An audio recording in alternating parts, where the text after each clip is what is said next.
warahmatullahi wabarakatuh. Perkenalkan, nama saya Yuli Kurniati dari jurusan Pendidikan Biologi Universitas Siliwangi dan sedang melaksanakan PLP atau Pengenalan Lapangan Persekolahan di SMAN 1 Tasikmalaya.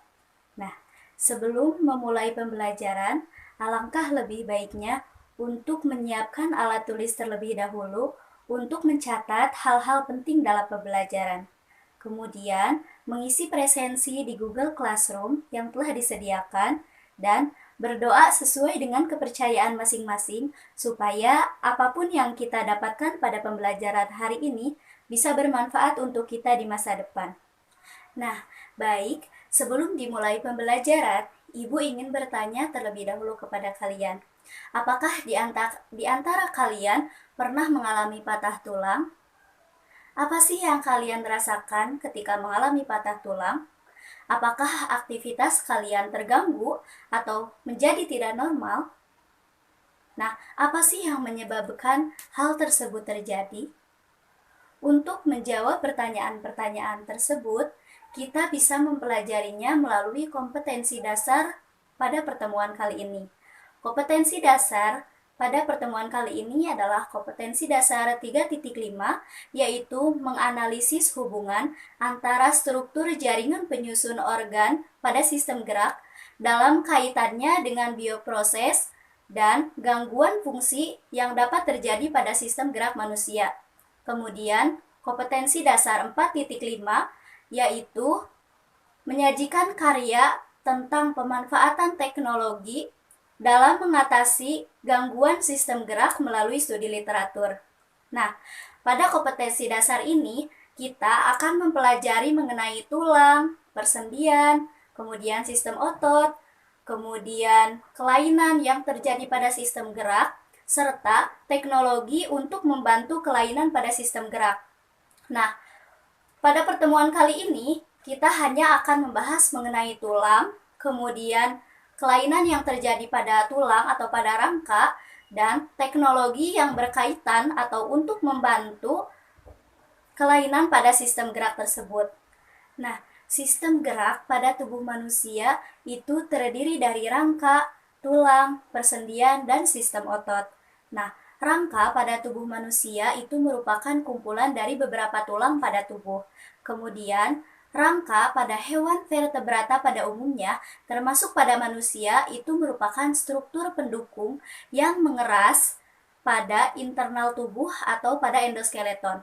Nah, rangka pada manusia itu terdiri dari 206 tulang, tapi pada saat baru lahir, itu jumlah tulangnya ada 270.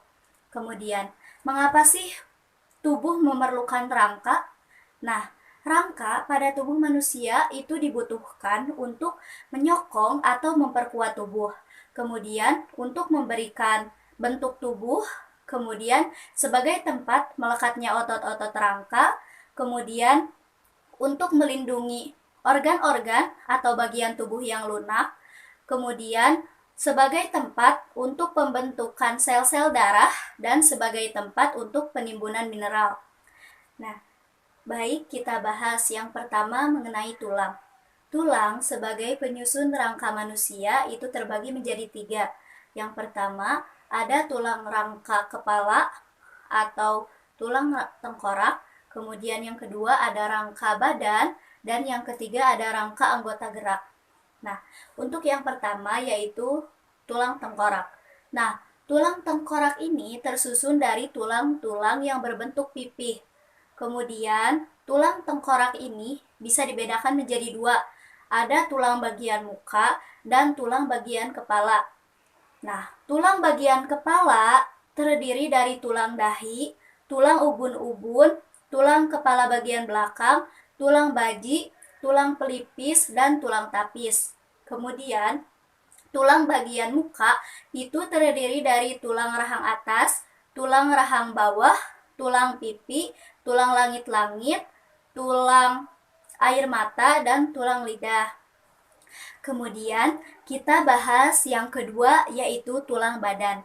Tulang badan pada manusia itu terdiri dari tulang belakang, tulang dada, tulang rusuk, kemudian tulang gelang bahu, dan tulang gelang panggul. Nah, bisa kita lihat pada gambar bahwa tulang belakang itu terdiri dari tulang atlas, kemudian ada 7 ruas tulang leher, ada 12 ruas tulang punggung, kemudian ada 5 ruas tulang pinggang, ada juga tulang kelangkang dan tulang ekor.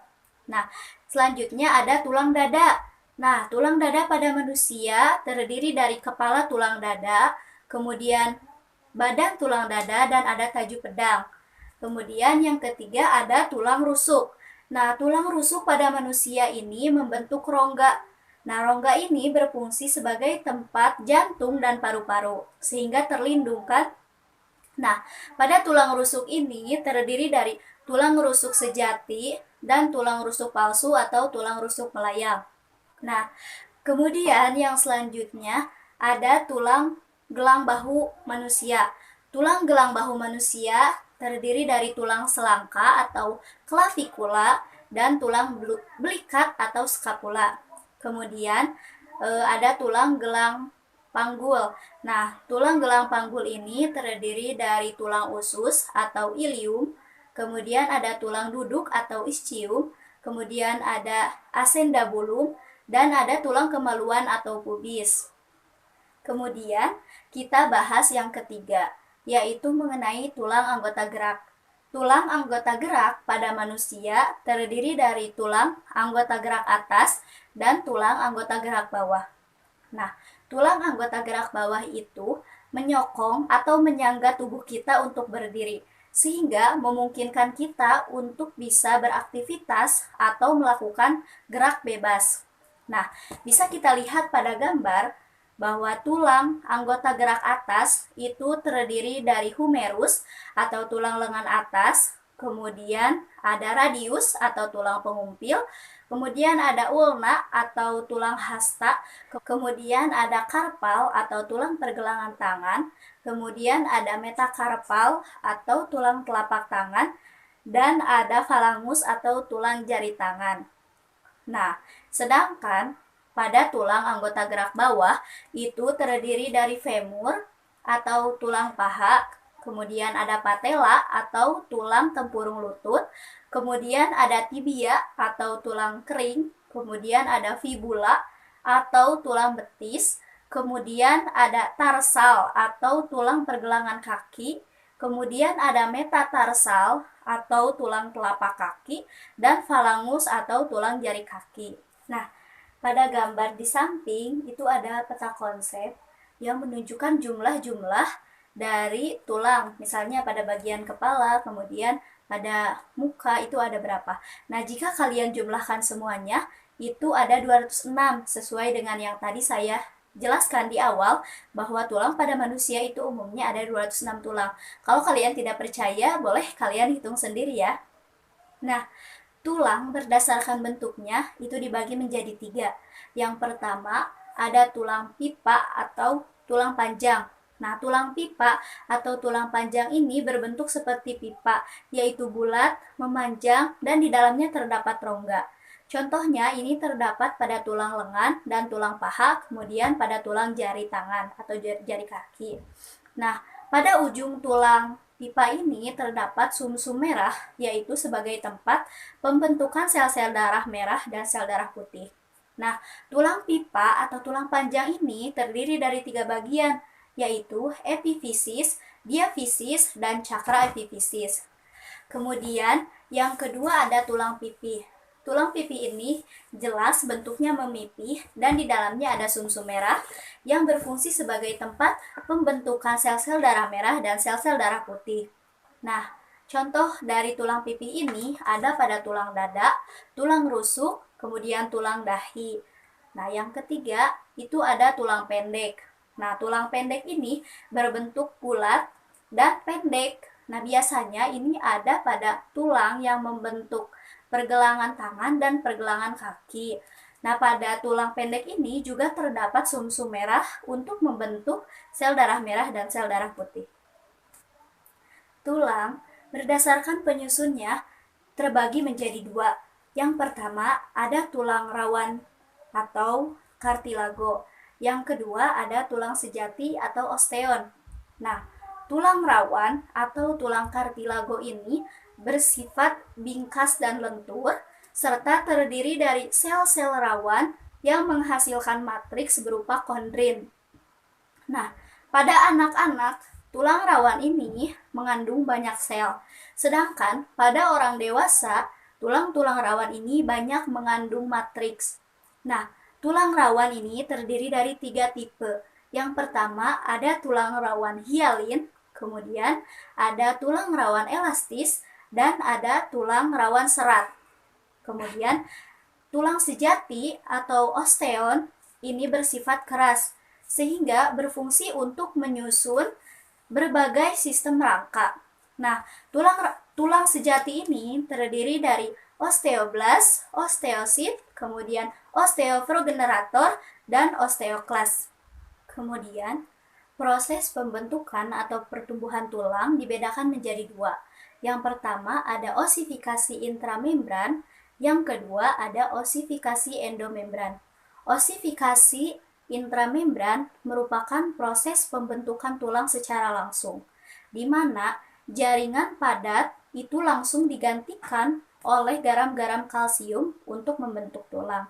Sedangkan yang kedua atau osifikasi endomembran merupakan proses penggantian tulang rawan oleh tulang keras. Nah, osifikasi ini biasanya terjadi pada tulang pipa, sehingga tulang pipa itu tumbuh semakin panjang. Kemudian, kita bahas mengenai kelainan bentuk rangka tubuh pada manusia. Nah, kelainan pada rangka tubuh manusia itu bisa terjadi sejak lahir. Artinya, sejak si ibu mengandung. Nah, biasanya ini terjadi karena si ibu kekurangan makanan yang mengandung vitamin D, kemudian zat fosfor dan zat kapur.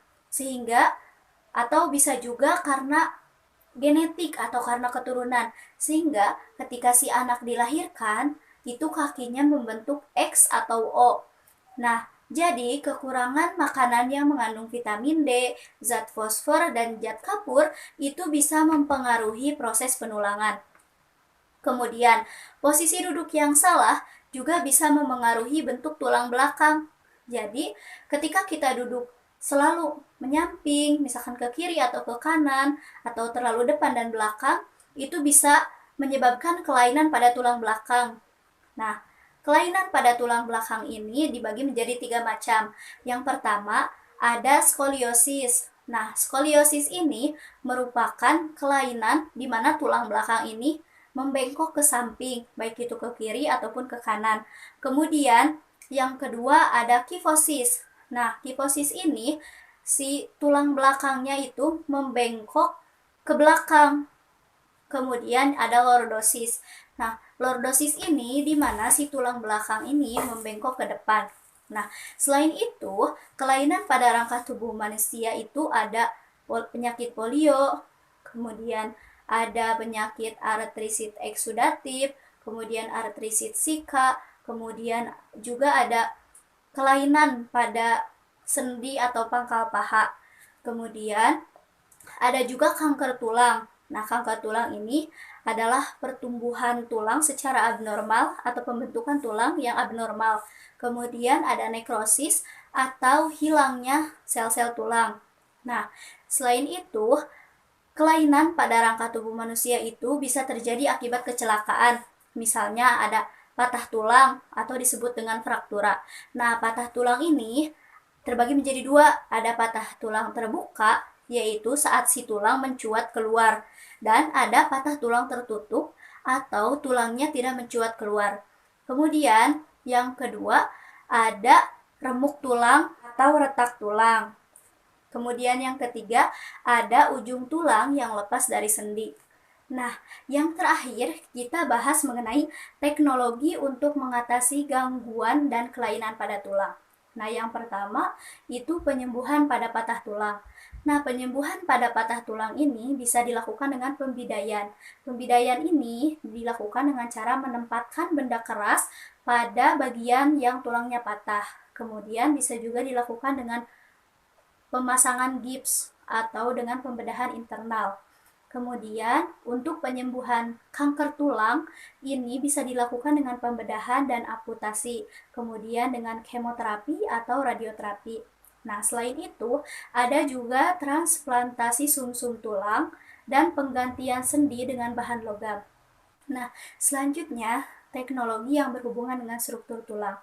Nah, bentuk tulang yang berongga ini ditiru untuk pembentukan tiang, misalnya tiang pada rongga meja dan pada tiang pada kursi. Nah, itu dibuat dengan bentuk silinder berongga. Nah, silinder berongga ini kekuatannya tidak jauh berbeda dengan silinder pejal, tetapi silinder berongga ini lebih ekonomis karena menggunakan sedikit bahan, seperti itu. Nah, baik anak-anak, itulah yang dapat Ibu sampaikan pada pertemuan pertama kali ini mengenai sistem gerak. Nah, untuk selanjutnya mengenai sistem otot, persendian, dan lain-lain, itu akan dibahas pada minggu selanjutnya. Jadi, tetap diikuti ya pembelajaran dengan Ibu. Sekian yang dapat Ibu sampaikan. Wabillahi taufiq wal hidayah. Wassalamualaikum warahmatullahi wabarakatuh.